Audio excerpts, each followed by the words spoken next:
بسم اللہ الرحمن الرحیم لا حول ولا قوة الا باللہ العلی العظیم حسبی اللہ نعم الوکیل نعم المولا ونعم النصیر بسم اللہ الرحمن الرحیم وما جعلناہم جسدا لا یأکلون الطعام وما کانوا خالدین۔ درود پڑھیے بر محمد وعلی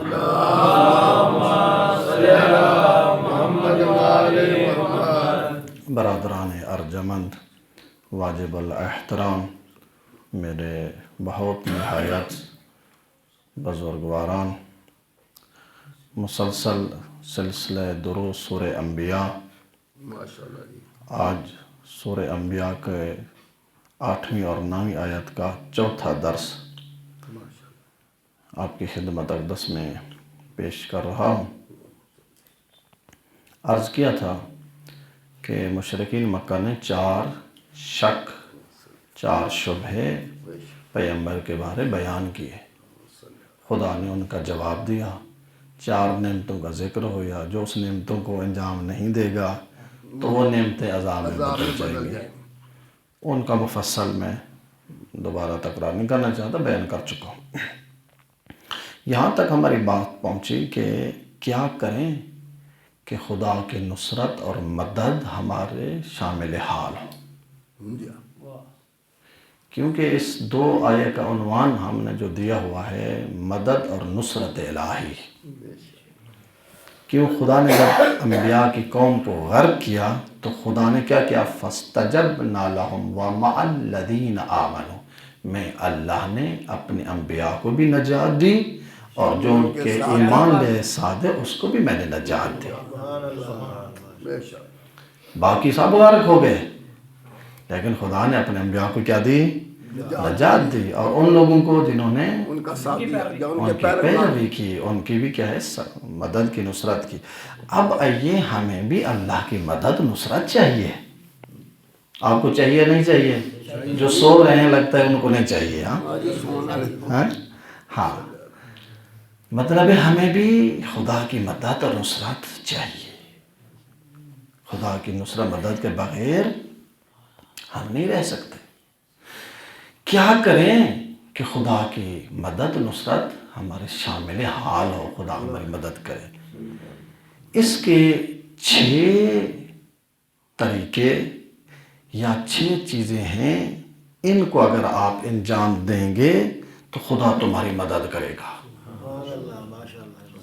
کیا کرے گا؟ خدا مدد کرے گا۔ وہ 6 چیزیں سننے کو تیار ہیں؟ بسم اللہ۔ پہلی چیز ہم نے کہا شرط ہے خدا کی مدد اور نصرت کب؟ جب صاحب ایمان ہو۔ بس کافر کو خدا کی مدد نہیں ہے اور کرتا ہی نہیں ہے اس کی نصرت۔ مشرک کی مدد نہیں کرتا، ملحد کی جو خدا کا منکر ہے اس کی مدد نہیں کرتا، بلکہ کس کی خدا مدد نصرت کرے گا؟ جو صاحب ایمان ہے۔ اور اس کی میں آیت پڑھ چکا ہوں، خدا نے کیا کہا؟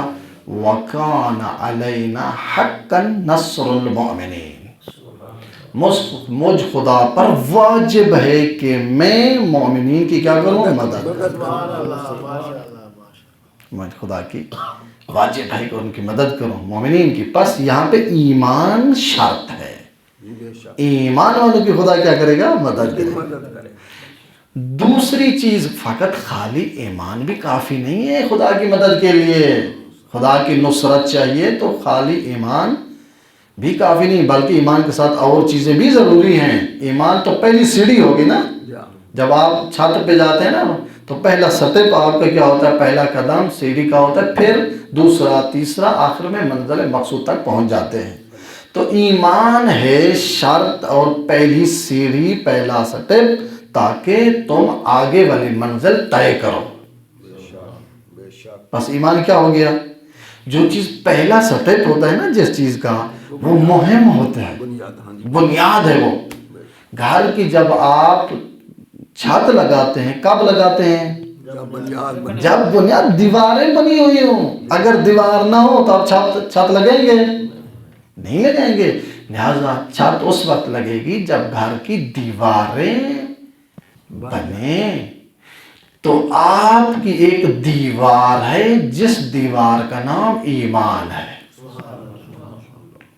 جب تک یہ مضبوط نہ ہو باقی چیزیں کمزور ہیں، باقی چھت ہے. بس پہلے بنیاد کو مضبوط کر دیں. بنیاد ہوگی ایمان. اب آئیے ایمان سے ایک اور سٹیپ آگے بڑھتے ہیں. دوسری چیز کیا ہے ایمان کے ساتھ ساتھ؟ وہ ہے استغاثہ. خدا کو پکارو، دل کی گہرائی سے پکارو. ان کو پکارو. پکارو گے وہ تجھے تمہاری بات سنے گا. اگر نہیں پکارو گے. یہ ہمارے اندر بھی یہ چیز ہے. کیسے؟ جب بچہ گریا نہ کرے ماں انہیں دودھ نہیں دیتی. جب تک بچہ گریا نہ کرے تو ماں بھی انہیں دودھ نہیں دیتی. وہ گریا کرے، روئے، چیخو پکار کرے تو پھر ماں کی باپ کی توجہ ہوتی ہے. یار اس کو کچھ دو، اس کو چپ کرو، مسئلہ کیا ہے؟ تو یہ جب ہمارے اندر قانون ہے تو اس قانون کا جو بنانے والا ہے اس نے بھی یہی کہا مجھے پکارو گے تو میں تمہاری ہیلپ کروں گا. کیسے؟ آیت پڑھی تھی استستغیثون ربکم فاستجاب لکم. یاد رکھو اس وقت جب تم نے اللہ کو پکارا اور اس خدا نے تمہاری مدد کی. بس دوسری شرط کیا ہوگی؟ خدا کی نصرت اور مدد کے لیے دوسری شرط ایمان کے علاوہ ایک اور چیز کیا ہے؟ خدا کو پکارو. خدا تمہاری مدد کرے گا، خدا تمہاری نصرت کرے گا. یہ دو چیزیں ہوگی. اور اسی چیز کے بارے کل میں نے امام صادق کی ایک شاگرد کی روایت پڑھی ہے. اس شاگرد کا نام کیا ہے؟ کون بتا سکتا ہے؟ سید بڑی کوشش کرتا ہے لیکن تم کوشش نہیں کرتے. بڑی کوشش کرتا ہے، بولتا ہے، بولنا چاہیے، بٹ مجھے بہت خوشی ہوتی ہے. بولے، کوئی مسئلہ نہیں ہے، بولیں. آپ اپنے آپ کو عادت دیں. ٹھیک ہے، ہم پتہ ہے کہ ہمارے اندر ایک عادت ہوگی، ہم فقط سننے کی عادی ہیں، بولنے کی عادی نہیں ہے. جو جس طرح پڑھ رہے ہیں ہم پر پڑھے نہیں. بولنے عادت دیں اپنے آپ کو، بولنے کی بھی عادت دیں. بس کیا ہونا چاہیے؟ سید کی تو کوشش کر رہا ہے لیکن نام اس کے زبان پہ نہیں آ رہا. مجھے پتہ ہے وہ جانتا ہے، اس کو معلوم ہے، لیکن میں اس کی ہیلپ کرتا ہوں. اس کا نام ہے معلّ بن خنیس. معلّ بن خنیس امام کا شاگرد ہے، امام صادق ہے، جس کا نام معلّ بن خنیس. یہ آتا ہے امام کی خدمت میں، امام سے سوال کرتا ہے. کل اس کا ایک سوال کا جواب میں نے دے دیا. اتنا محبوب ہے امام صادق کا، اتنا پیارا شاگرد ہے. اس نے ہر جگہ پہ یہی کہا قال صادق قال باقر. میرے امام نے یہ کہا، میرے امام نے یہ کہا، میرے امام نے یہ کہا. ہر وقت زبان میں امام صادق کا نام تھا.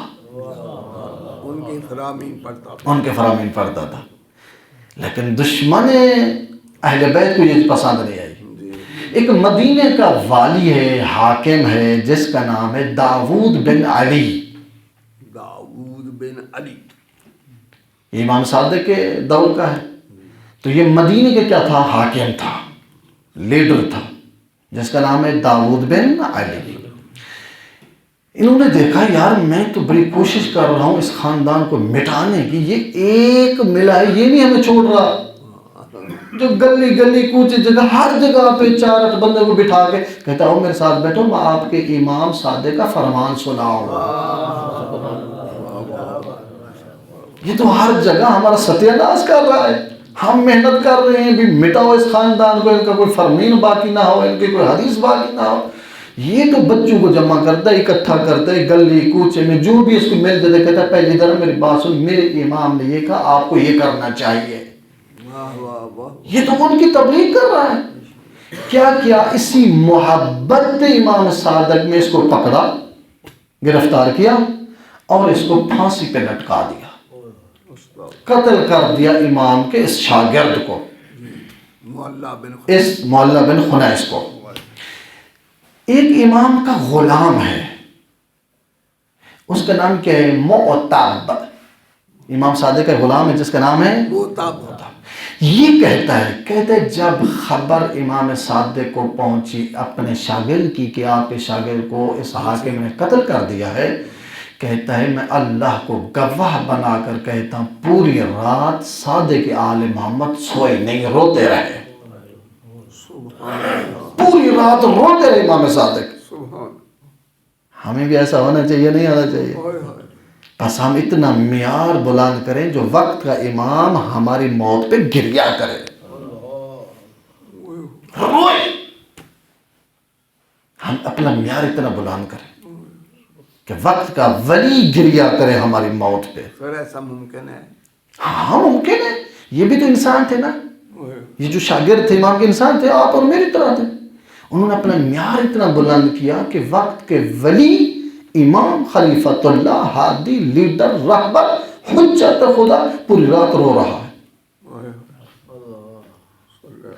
کہتا ہے میں نے دیکھا ایک مرتبہ امام صادق نے مصلی بچھایا، مصلی بچھا کے سر سجدے میں رکھا، تو امام نے یہ دعا پڑھی، کیا؟ امام نے سجدے کی حالت میں یہ دعا پڑھی کہ اللہم انی اسألک بقدرت القویہ وبجلالک الشدید، اے رب العزت میں آپ سے حاجت طلب کر رہا ہوں اس خدا سے جس کی قدرت سب سے بالا تر ہے، جس کا غضب سب سے بالا تر ہے، زیادہ ہے۔ هو الذی، وہ خدا، کل خلق کا لہو ذلیل، وہ خدا جس کے سامنے تمام مخلوق جھکی ہوئی ہے، اس خدا کو میں اپنا سوال کر رہا ہوں جس کے سامنے مخلوق پوری جھکی ہے۔ وَأَن تُصَلِّ عَلَى مُحَمَّدٍ وَأَهْلِ بَيْتِ، خدایا میں محمد اور اس کی اہل بیت کا تجھے واسطہ دے رہا ہوں، ان تأخذہ الساعة الساعة، خدایا معلی بن خنیس کا دشمن ایک پل ابھی مجھے خبر ملے کہ اس کو موت آ گئی ہے۔ سبحان اللہ، اللہم صلی علی محمد، سبحان، میں برداشت نہیں کرتا میرے شاگرد کا ایک ساتھ بھی مجھ سے برداشت نہیں ہے، میرے شاگرد کو اس نے بے درجہ قتل کیا، خدایا اب اس کا روح نکال دے اس دنیا سے، ابھی نکال، ابھی ختم کر اس کو۔ کہتے ایک مرتبہ امام کا سر سجدے سے اٹھا نہیں، بس وہی پتہ چلا جو داؤد بن علی کے گھر عورتوں کا گریہ اور ماتم بلند ہوا، رو رہے ہیں لوگ، چیخ و بکا ہوئی۔ کہتے میں باہر نکلا، میں نے دیکھا، مجھے بتایا کہ داؤد بن علی مر گیا ہے۔ سبحان، امام کی دعا تو جی، سبحان۔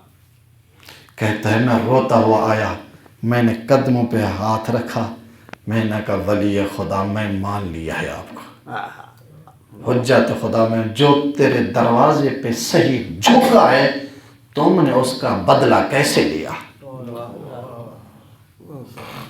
بس یہ درس ہے ہمارے لیے اور ہم سب کے لیے، ہمیں اس معیار پہ ہونا چاہیے کہ وقت کا امام ہماری موت پہ گریہ کرے۔ ایک اور شاگرد کا نام لو، ایک اور شاگرد ہے، ہر امام کا ایک شاگرد ایسا ہے جو دنیا سے گزرا امام نے گریہ کیا۔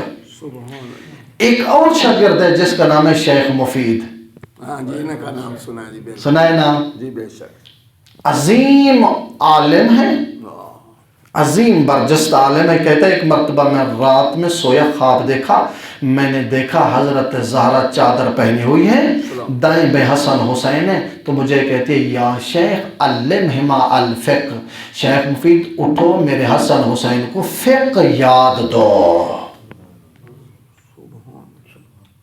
کیا دو؟ فقہ یاد دو۔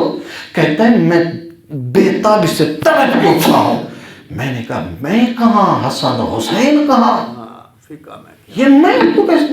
کہتا میں اسی ابھی سوچ میں تھا یہ کیا ہے، کیا راز ہے، وہ بھی حضرت زہرا حسن حسین میرے دروازے مجھے کہہ رہی ہے میرے بچوں کو تعلیم دو، یہ ہو سکتا ہے وہ جنت کے سردار، باب العلم کے مالک، میں ادنا سا ان کا نوکر؟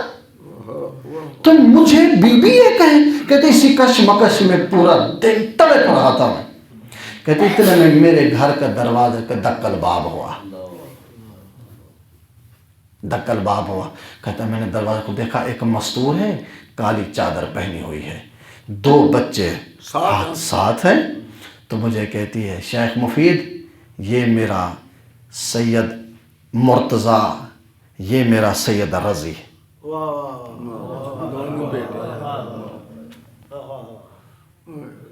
ان دونوں کو فقہ یاد دو، یہ تیرے شاگرد ہیں.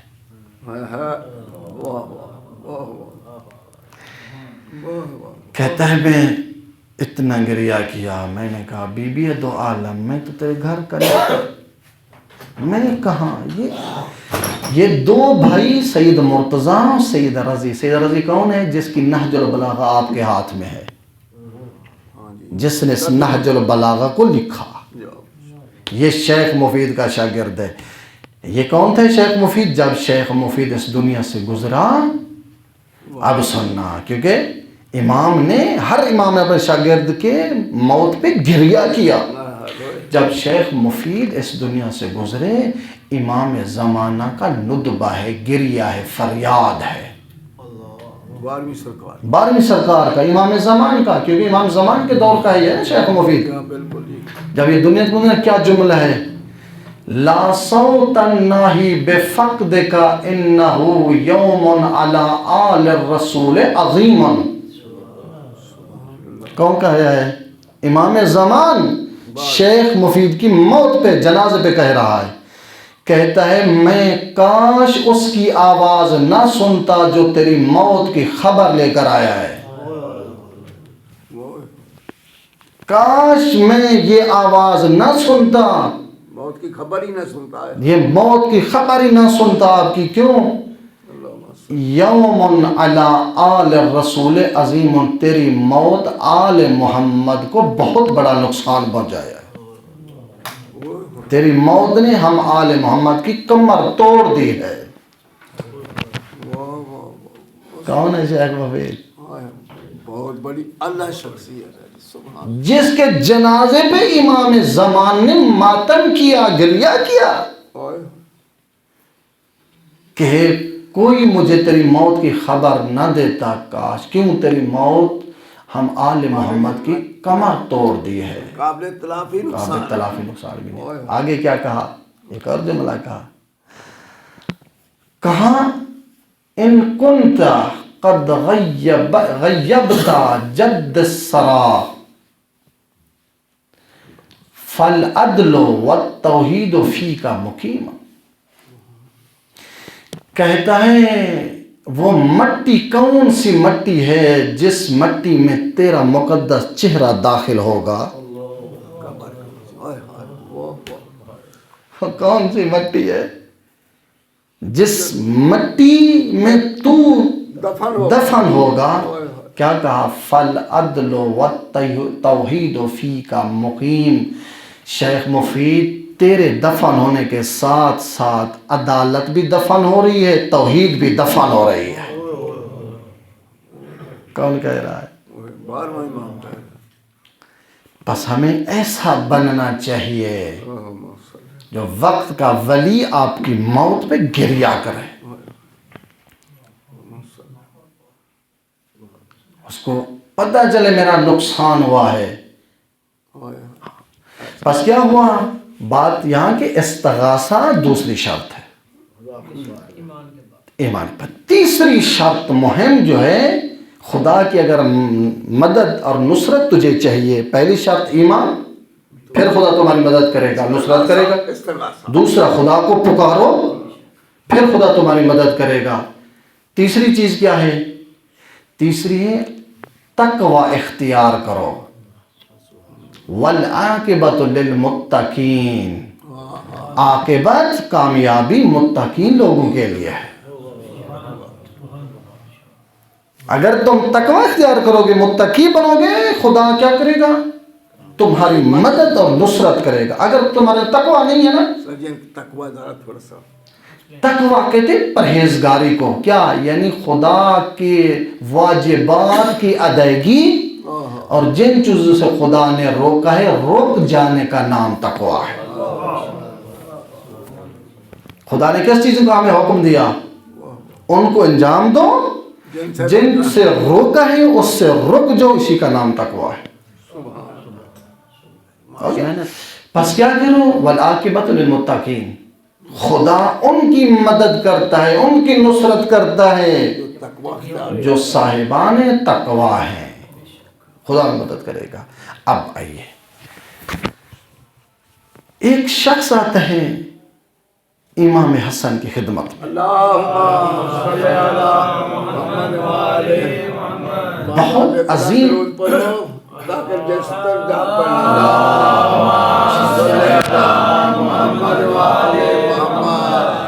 یہ وہ چیزیں جو تیرے روح کو زندہ کریں گی،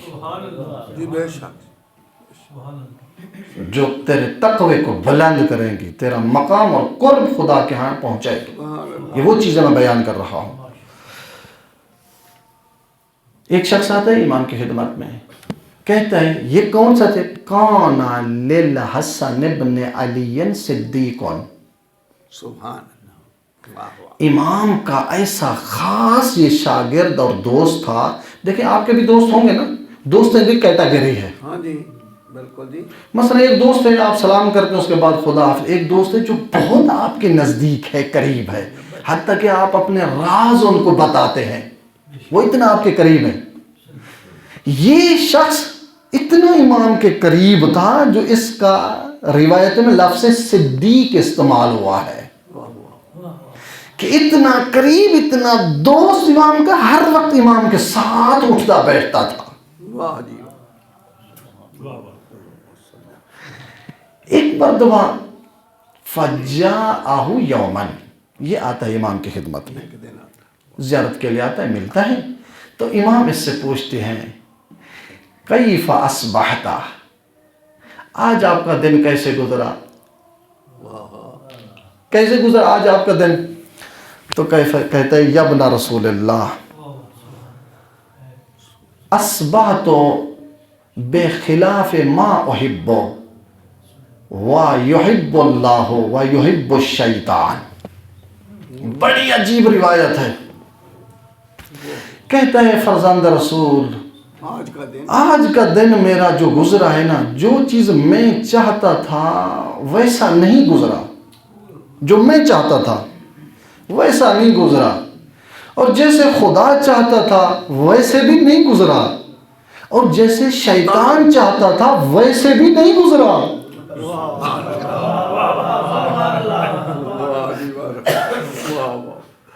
بڑا عجیب، کہتا ہے یا ابن رسول اللہ میرا دن جو گزرا ہے، آپ نے پوچھا کیسے آپ کا دن گزرا؟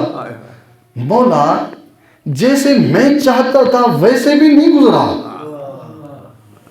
جیسے وہ چاہتا تھا ویسے بھی نہیں گزرا، جیسے شیطان چاہتا تھا ویسے بھی نہیں گزرا۔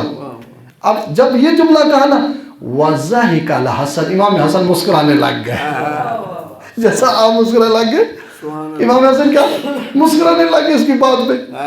کہتے ہیں کیف ذالک، یہ کیسے بات کر رہے، یہ کیا مسئلہ ہے؟ جیسے تو چاہ ویسے بھی نہیں گزرا، جیسے خدا نے چاہ ویسے بھی نہیں گزرا، جیسے شیطان نے کہا ویسے نہیں گزرا، یہ کیا مطلب ہے؟ ذرا مجھے بات سمجھا۔ سبحان اللہ۔ کہتا ہے یا ابن رسول اللہ یحب اللہ، خدا نے یہ چاہا ان اطیعہ ولا اعصیہ، خدا نے یہ چاہا کہ میں اس کی اطاعت کروں، اس کی نافرمانی نہ کروں، اس کی معصیت نہ کروں۔ خدا یہ چاہتا ہے نا میری اطاعت کرو اور میری نافرمانی نہ کرو۔ وَلَسْتُ كَذَلِكَ، ایسا بھی نہیں ہوا آج پورا دن، توجہ ہے، وَلَسْتُ كَذَلِكَ، ایسا بھی نہیں ہوا۔ کہا یحب الشیطان، شیطان کیا چاہتا ہے؟ ان اعصی اللہ ولا اطیعہ، کہ تم خدا کی نافرمانی کرو اور اس کی اطاعت نہ کرو۔ وَلَسْتُ كَذَلِكَ، ایسا بھی میرا دن نہیں گزرا۔ شیطان کیا چاہتا ہے؟ کہتے خدا کی نافرمانی کرو نا، گناہ کرو، معصیت کرو، جھوٹ بولو، تہمت لگاؤ، گلہ کرو، شکوہ کرو، ایک دوسرے کے انسلٹ کرو، گالی دے، گلوچ دو، یہ کرو وہ کرو. شیطان یہی چاہتا ہے نا. کہتے ہیں ایسا بھی نہیں ہوا آج پورا دن. کسی کا گالی بھی نہیں دی میں نے، کسی کا گلہ شکوہ نہیں کیا، کسی پہ تہمت بھی نہیں لگی، کسی کی انسلٹ بھی میں نے نہیں کی، کسی کا حق بھی میں نے نہیں کھایا. اگر کسی نے قرض دیا ہے وہ بھی واپس کر دیا، کسی نے امانت رکھی وہ بھی واپس کر دی. میں نے کوئی گڑبڑی نہیں کی آج پورا دن. جس طرح شیطان چاہتا تھا ویسے نہیں کیا میں نے. آگے کیا؟ انا احب، جو کچھ میں چاہتا تھا، اللہ اموتا، کہ مجھے موت نہ آئے. میں یہ چاہتا تھا موت نہ آئے. وَلَسْتُ كَذَلِكَ، لیکن ایسا بھی نہیں ہے کہ موت نہ آئے. سمجھ رہے ہیں آپ بات کو؟ جی سمجھ. بڑی دقیق ہے روایات. بڑی کہتے جو میں چاہتا تھا آج پورا دن وہ ویسے نہیں ہوا. میں کیا چاہتا تھا کہ موت مجھے نہ آئے، لیکن یہ ایسا ہو ہی نہیں سکتا. جب نبی مرسل نہ رہے تو تم اور میں کہاں رہیں گے؟ جب علی مرتضیٰ نہ رہے اور اب میں کیسے رہیں؟ جب یہ نہیں رہے تو میں نے سوچا جب وہ نہیں رہے تو میں کیسے رہوں گا؟ پس جو میں چاہتا تھا ویسے بھی نہیں ہوا. سمجھ آ گئی؟ ہاں آگ سننا. اب آتا ہے امام کے قریب، کہتا ہے فقام الیہ، امام کے نزدیک مزید آ کے بیٹھتا ہے. کہتا ہے یا ابن رسول اللہ ما ابالنا انا نموت و نحبہ. آقا وجہ کیا ہے کہ ہم موت کو پسند نہیں کرتے؟ اصل موت کو چاہتے نہیں ہیں. جب موت کا نام آتا ہے تو ہم کیا ہوتے ہیں؟ لرز جاتے ہیں. یہ وجہ کیا ہے؟ یہ کیوں ہم موت کو پسند نہیں کرتے؟ موت ہمیں پسند ہی نہیں ہے، ہم چاہتے نہیں ہیں موت کو. اب امام یہ روایت میں کہتا ہوں ہر وقت ایک کو لکھ کے اپنے سامنے رکھیں، بلکہ اس کو تعویذ بنا کے اپنے گلے میں لٹکائیں. اس روایت کو ہر وقت اپنے سامنے ہونی چاہیے. خدا کی قسم یہ روایت انسان کو پاکیزہ کرتی ہے. اب سننا امام کا جملہ. امام انسان کے روح کو زندہ کرتا ہے، تزکیہ نفس دیتا ہے، تمہیں پاکیزہ کرتا ہے. ولی خدا جو ہوتا ہے. امام نے کیا کہا؟ کہا پتہ ہے کیوں تجھے موت پسند نہیں ہے؟ کہا مولا یہی تو پوچھنا چاہتا ہوں، کیوں ہمیں پسند نہیں؟ ہمیں نفرت ہے موت، موت کا نام ہے کامل لگ جاتے ہیں، ڈر ہے ہمیں. امام نے کہا وجہ ایک اور ہے. وہ کیا ہے؟ اب سننا. لِأَنَّكُمْ خَرَّبْتُمْ آخِرَتَكُمْ وَأَمَّرَكُمْ دُنْيَاكُمْ. تم نے آخرت کو ویران کر رکھا ہے، دنیا کو آباد کیا ہوا ہے. تم نے کیا کیا ہوا ہے؟ آخرت کو ویران کیا ہوا ہے، دنیا کو آباد کیا ہوا ہے. اس کو اس مثال سے واضح کرو. آپ جب پرانا گھر ہو جاتا ہے نا، آپ اس کو گراتے ہیں، جا کے نیا گھر بناتے ہیں. اس کی ڈیزائن پہ، اس کے خرچے پہ، ٹائل پہ، اینٹ پہ، پتہ نہیں کیا کیا نئی سٹائل کا گھر بناتے ہیں، بہت بڑا خرچہ کرتے ہیں. اور وہ گھر کیونکہ نیا ہے، آپ نے بڑا خرچہ کیا ہے، آپ کا دل لگا ہوا ہے. کبھی بھی آپ اس جو گھر کو آپ نے آباد کیا ہے نا، بنایا ہے، اس گھر سے اٹھ کے جس کو ویران خراب کیے وہاں جا کے زندگی نہیں کرو گے. کرو گے؟ کوئی ہے تم میں سے جس کی کوٹھی ہو بنائی ہو قیمتی، تو پہلا گھر جو خراب تھا گرایا ہوا ہے، تو اب اس کوٹھی سے اٹھ کے وہاں جاؤ گے وہاں زندگی کرنے کے لیے؟ کوئی پسند کرے گا؟ کیوں بابا؟ اس لیے اس کو ہم نے آباد کیا، آپ نے خرچہ یہاں لگایا، پوری زندگی یہاں لگئی، مال دولت ثروت یہاں لگائی، وہ تو ویران ہے، وہاں تو کچھ نہیں ہے. تو اس لیے آپ کا دل نہیں کہتا میں وہاں جا کے زندگی کروں، دل وہاں کہتے جہاں کی جس چیز کو آپ نے آباد کیا ہوا ہے. اب بتاؤ امام نے کیا کہا؟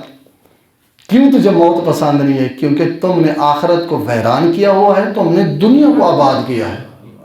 جس چیز کو تم نے آباد کی ہے تمہارا دل بھی اسی کے ساتھ ہے، تو اس لیے تجھے موت. ہاں آگے سننا. کہا وَأَنْتُمْ، تم جو کیا کرتے ہو، تم نے جو آباد گھر ہیں، جو آباد گھر ہیں، وَأَنْتُمْ، تمہارے جو آباد گھر ہیں، مِنَ الْعُمْرَانِ إِلَى الْخَرَابِ، کبھی بھی آبادی سے اٹھ کے ویرانی کی طرف نہیں جاتے. تو اس لیے تجھے موت پسند ہے. تم نے آخرت کے لیے کیا ہی کچھ نہیں ہے. ویران کیا ہوا ہے آخرت کو, فقط دنیا کو بنایا ہوا ہے. اب تم دنیا کو جو کچھ بنایا ہے, اس کو ہر چیز تمہاری ہے, آباد کیا ہے, پیسہ لگایا ہے. اب پتہ نہیں پیسہ حلال کا ہے یا حرام کا ہے, لوٹ ہے, مار ہے, جھوٹ ہے, دغا ہے, فریب ہے, سب کچھ بنا کے گھر بنایا ہوا ہے. اب موت کا نام یہ کانپنے لگ جاتے. بابا آخرت کے لیے کچھ رکھا ہی تو نہیں ہے, اس لیے موت پسند ہے. موت اس لیے پسند نہیں ہے. بس پتہ چلا موت سے ہم کیوں ڈرتے ہیں. یہی بات ہے. یہ بات ہے. ہم خوفزدہ ہوتے ہیں, ہائے کیا ہوگا یار, دعا کرو ہم زندہ رہیں. کیوں؟ کیونکہ آگے تو نے کچھ نہیں کیا. تجھے پتہ ہے آگے میں تو کچھ نہیں, وہاں پہ تو میرا حشر نشر ہوگا, میرا تو ستی انداز ہوگا. غیر آباد میں جا کے زندگی کیسے کروں؟ اس کو آباد نہیں کیا, آباد کرنا تھا اس چیز کو جو ہمیشہ کی ہے, جو ہمیشہ جاویدان ہے, اس کو آپ نے آباد کرنا تھا. آپ نے ایک عارضی چیز کو جو کچھ دنوں کے بعد یاد ہی نہیں رہے گی, آپ اس کو آباد کر رہے ہیں. کیسے؟ ایک آدمی اگر پل پہ کھڑا ہو کے گھر بنا رہا ہوں پل کے اوپر, تو لوگ کیا کہیں گے اس کو؟ کتنا بے وقوف ہے, نادانا, یہ راستہ ہے گزرنے کا, تو یہاں پہ گھر بنا رہے, پاگل ہے تو. کوئی اٹھا دے رہا. اگر کوئی آدمی پانی کے اوپر گھر بنائے, وہ گھر رہے گا؟ لوگ کیا کہیں گے؟ یار تیرا تو کوئی دماغ صحیح ہے, پانی کے اوپر کوئی گھر بناتا ہے. کیوں میں نے یہ دو مثالیں پیش کی میرا بھائی؟ دنیا کی مثال ایسے ہے پل کی طرح. الدنیا صراط, دنیا کیا ہے؟ پل ہے, اس سے گزرنا ہے. آپ نے کہا الی الآخرہ, دنیا سے عبور کرنا ہے اپنے آخرت کی طرف. وہ جس سے اپنے گزرنا ہے, جو پل ہے, تو وہیں پہ اپنے بلڈنگ کوٹیاں بنی ہوئی ہیں, وہ جو عارضی ہے. یہاں تو کیوں کام کر رہا ہے؟ یہاں تو تجھے گزرنا تھا.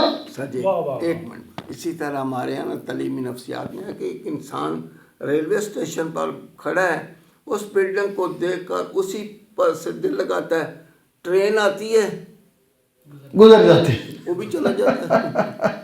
صحیح ایسے, یعنی سب کچھ کا پتہ ہے ہمیں. الانسان علی نفسہ بصیرہ, کیوں کہا گیا؟ انسان اپنے آپ کو بہتر جانتا ہے. انسان بہتر جانتا میں کیا کر رہا ہوں, میں اپنے آپ کو بہتر جانتا ہوں میرے اندر کیا ہے. آپ بہتر جانتے تمہارے اندر کیا ہے. انسان اپنے آپ کو بہتر جانتا ہے کہ میں دنیا میں کیا کر رہا ہوں, آخرت کے لیے کیا کر رہا ہوں. سب کچھ کا تجھے پتہ ہے, مجھے بھی پتہ ہے کیا کر رہا ہوں میں. دوسروں کے ساتھ ہمارا رویہ کیا ہے, گھر کے ساتھ رویہ کیا ہے, بیوی کے ساتھ ہمارا سلوک کیسا ہے, اولاد کے ساتھ ہمارا سلوک کیسا ہے, باپ کے ساتھ کیسا سلوک ہے. میرا بھائی یہ دنیا ہے, صراط, گزرنا ہے آپ نے آخرت کی طرف. وہ نادان انسان ہے جو پل پہ گھر بنے, اس دنیا کو آباد کر رہا ہے, تو آخرت کو ویران کر لے. تب موت کی بات آتی تو گھبرا جاتا ہے. تو بات تو صحیح ہے نا, تو گھبرانا چاہیے. کیوں؟ اس لیے آخرت کے لیے کچھ تم نے کیا ہی نہیں ہے, آپ کے پاس زیادہ رائے نہیں ہے. ایک آدمی جا رہا تھا سفر پہ, یہ مثال ختم کر کے آپ کی زحمت کو تمام. ایک آدمی سفر پہ جا رہا تھا, تو دوسرے دوست نے پوچھا کہاں جا رہے ہو؟ کہا سفر پہ. کہتے سفر, یہ خالی ہاتھ, یہ کیا ہے؟ سفر ایسے ہوتا ہے کیا؟ بابا سفر کے لیے کوئی بیگ ہونا چاہیے, پیسے ہونے چاہیے, کوئی آپ کو زیادہ راہ ہونا چاہیے, کہیں پہ کوئی مشکل پیش ہے, بات کسی ہو جائے سے. کتنے تو پاگل ہیں. جب آپ نے اس دنیا سے گزرنا ہے, سفر کرنا ہے, تو یہ امید کون سی لگائی ہوئی ہے بغیر زیادہ راہ کہ میں سفر کروں گا؟ یہ کیسی امید لگائی ہوئی ہے تم نے؟ نہ آدمی جائے مثلا سعودی عرب مکے حج کے لیے, تو گھر بیٹھ کے ٹکٹ بھی نہ کروائے, پاسپورٹ بھی نہ بنوائے, پہنچ جائے گا؟ نہیں پہنچے گا. نہیں, ذرا سوچنے کی بات ہے نا. جب ٹکٹ بھی نہ لگوائے, پاسپورٹ بھی نہ بنوائے, ویزا بھی نہ لے, تو گھر بیٹھے کہے میں مکے کی جا کے حج زیارت کرتا ہوں, وہ تو جائے گا؟ تو نہیں جائے گا نا. تم نے قدم اٹھایا ہے نا, تم نے پاسپورٹ بنوایا ہے نا, ٹکٹ لگوائی ہے نا, ویزا لگوایا ہے, تو ایسے بیٹھ کے تو حج پہ چلا جائے گا. یہ تو دنیا کی مثال ہے. دنیا سے ایک جگہ سے دوسری جگہ جانے کے لیے ان چیزوں کی ضرورت ہے. کیا آخرت کے لیے تجھے کسی چیز کی ضرورت نہیں ہے؟ تو بغیر ٹکٹ کے, تو بغیر پاسپورٹ کے تو آخرت چلا جائے گا. اب سننا, امام حسن کو پتہ ہے آپ کو کتنا حج، پیدل حج انجام دی؟ کوئی بتا سکتا ہے؟ ہاں، پیدل حج کتنا؟ 70 مرہ، 70 بار پیدل چل کے حج کی امام حسن نے، 70 مرتبہ پیدل جا کے کیا کی؟ حج کی۔ سبحان اللہ۔ پھر کیا کیا؟ کون ہے امام حسن؟ جب وضو کرتے تھے نا، روایت ہے وَاسْفَرَّ وَجْهَهُ، آقا کا چہرہ زرد ہو جاتا تھا۔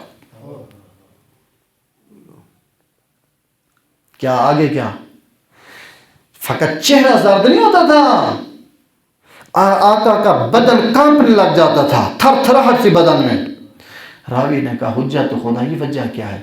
کہا کیسے میں حسن نہ ڈروں اس کی درگاہ عالیہ کے جس کے سامنے قیامت دن سب نبیوں کی حاضری ہوگی، سب انبیاء وہاں پہ کھڑے ہو جائیں گے حاضری کے لیے، تو میں حسن اس کی درگاہ کو دیکھ کر کیسے نہ ڈروں؟ انہوں نے کہا آقا آپ نے 70 بار حج، وہ بھی پیدل انجام دی، 70 بار کا تو حاجی ہے پیدل کا، اور تیری زکاة، تیرے خمس، اور تو نے جو نیکیاں کی ہیں، جو تو یتیموں کے اوپر رحم کیا ہے، جو لوگوں غلاموں کو تو نے آزاد کیا، وہ عبادت اپنے جگہ پہ۔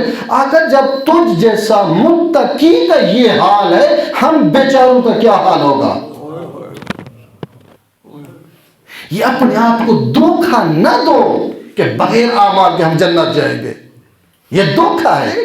یہ جو ہم نے اپنی آنکھیں بند کی ہوئے ہیں، بغیر اعمال کے، بغیر نماز کے، بغیر واجبات کے، بغیر حقوق کے ادائیگی کے ہم کیا ہیں؟ جنت جائیں گے۔ یہ ایسی مثال ہے اس کبوتر کی جو آنکھیں بند کرے، دشمن کو کہے کہ مجھے نہیں دیکھ رہا، یہ ایسی مثال ہے۔ وہ شخص اس طرح اپنے آپ کو دھوکہ دے رہا ہے۔ شب عاشور، 10 محرم کی رات، امام نے سب اپنے صحابہ کو بلایا، سب جمع ہو گئے، ایک ایک کو نصیحت کی۔ نصیحت کے بعد ایک جملہ کہا، تم میں سے کوئی بھی کسی کا اگر مقروض ہے جا کے قرضہ ادا کرو، اگر تم نے قرضہ ادا نہ کیا، کل صبح اگر میرے ساتھ شہید بھی ہو جائے تب بھی اس کی بخشش نہیں آئے۔ ہاں جی، ہم کتنا قرضے لوگوں کے کھائے ہوئے ہیں۔ میں رضوانی صاحب اپنے آپ کو کہہ رہا ہوں، آپ کو نہیں کہہ رہا، میں اپنے آپ کو کہہ رہا ہوں، ہمارے لیے بھی یہی ہے۔ کتنا ہم نے لوگوں کا حق کھایا ہوا ہے، تو پھر ہم امید کر کے بیٹھے ہوئے ہیں نا ہمیں جنت چلے جائیں گے، وہ نہیں۔ یہ اللہ کا جو حقوق ہے نا، جو خدا کے حقوق ہیں، خدا کے حقوق کیا ہے؟ نماز ہے، روزہ ہے، حج ہے، زکوٰۃ، یہ حقوق اللہ ہے۔ اس میں کوئی معافی کی گنجائش ہو سکتی ہے کیونکہ اس کی ذات کا مسئلہ ہے، وہ شاید ہو سکتا ہے تھوڑا بہت آپ کو معاف کر دے، لیکن جو حقوق الناس ہے نا، اس کی کوئی بخشش اور معافی نہیں ہے جب تک وہ نہیں معاف کرتا آدمی وہ۔ ہم کتنا آسانی سے ان چیزوں سے گزر لیتے ہیں، جس کی بخشش ہی نہیں ہے، جس کی معافی ہی نہیں ہے، معافی کی گنجائش ہی نہیں ہے، جب تک وہ شخص معاف نہ کرے۔ اب آئیے، معاذ بن جبل صحابی ہے رسول کا، کون ہے؟ معاذ بن جبل، مشہور معروف صحابی ہے، عظیم صحابی ہے رسول اکرم کا۔ اس دنیا سے رحلت ہو گئی، فوت ہو گئے، اللہ کے نبی جنازہ بھی پڑھا، اپنے ہاتھ سے اس کو کفن بھی دیا، اپنے ہاتھ سے اس کو دفن بھی کیا۔ کون دفن کر رہا ہے؟ کون کفن دے رہا ہے؟ کون جنازہ پڑھ رہا ہے؟ اللہ کا نبی صلی اللہ علیہ وسلم، بے شک۔ تو کیسے بخشش نہ ہو؟ اب سنیں، نبی مکرم نے دفن کیا، دفن کی بات مٹی ڈالی، اچانک اللہ کیا نبی اتنا گریا کہ رسول مکرم نے سامنے دیا، رسول اللہ خیر ہے، کیا ہوگا؟ کہا جو کچھ میں معاذ کے ساتھ اندر دیکھ رہا ہوں نا، مجھے یہ چیزیں رلا رہی ہیں۔ کہتے کیا ہوا تھا؟ یہ تو بخشش ہوگی، آپ نے کہا اس کے جنازے پہ 70 ملائکہ حاضر ہوئے ہیں، فرشتے اس کے جنازے پہ تھے، آپ رحمت اللہ علیہ، آپ نے خود جنازہ پڑھا، اپنے ہاتھوں سے آپ نے اس کو کفن دیا، غسل دیا، دفن کیا، پھر بھی تم رو رہے ہو؟ کہا ہاں میں اس لیے رو رہا ہوں کیونکہ یہ گھر میں بیٹھ کے بیوی اور بچوں برا سلوک کرتا تھا، ان کو ناراض کرتا تھا، یہ کیونکہ حقوق الناس ہے لوگوں کا کہ اب جب تک وہ بیوی بچے اس کو معاف نہ کرے معاذ کی قبر پہ عذاب ہوتا رہے گا. تو اور میں کس باغ کی مولی ہیں؟ کچھ بھی نہیں. تو بغیر اعمال کے، بغیر عبادات کے، بغیر معافی کے ہم بخشے جائیں گے؟ نہیں. بس اس چیز کی طرف توجہ کرو، اپنے آپ کو دھوکا نہیں دو. لہذا تین چیزیں بیان کی آج. خدا کی نصرت مدد کیسے ہمارے شامل حال ہو. پہلی چیز ایمان، دوسرا استغاثہ، پکارو خدا کو، خدا تمہاری مدد کرے گا. تیسرا تقوی اختیار کرو تو خدا تمہاری مدد کرے. کل اور 3 چیزیں ہیں وہ بیان کروں گا. آج یہ چیزیں کافی ہیں. دعا کر